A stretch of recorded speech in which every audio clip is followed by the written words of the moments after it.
Hi! This week you've seen how to calculate with vectors and how the dot product of two vectors can be used to calculate lengths, distances and angles. You've seen that it works for vectors in the plane with two components, but also for vectors in space which have three components. Why stop here? The definition of the dot product can easily be extended to vectors with more components. Simply multiply the components and add everything. Using the formulas on the slide, we can then use this to define concepts like lengths, distances and angles for vectors with more than three components. Now I can imagine that you have objections to this. After all, we cannot properly visualize vectors with more than three components, so why would we care about concepts like distance and length for such objects? Do they have any application? Well, surprisingly, the answer is yes. Actually, there are many situations where vectors of more than three components occur and in which we can use their geometric properties. I will give you one example. At first sight, it seems that it has nothing to do with geometry, but bear with me. Suppose you want to measure the spring constant of a spring. For example, the spring in the picture, which is attached to a wall on one side and to a small cart on the other side. You can displace the cart by a distance u. Then the spring will exert a force on the cart. By Hooke's law, this force is proportional to the displacement. If we ignore the signs, we get F equals k times u, where k is the spring constant.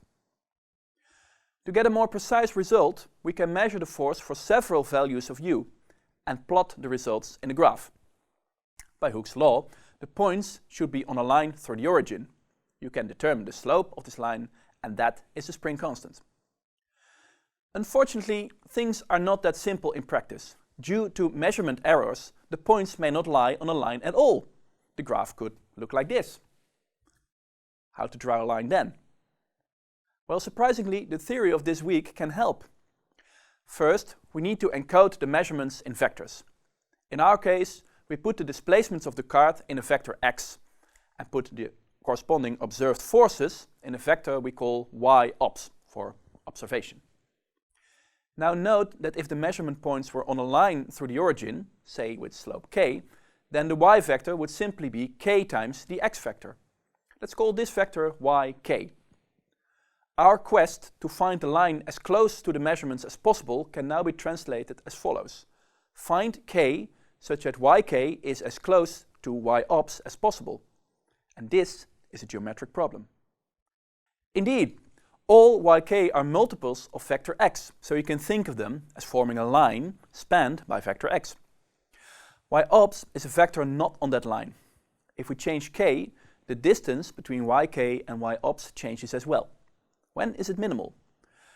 We have seen this problem before when dealing with projections.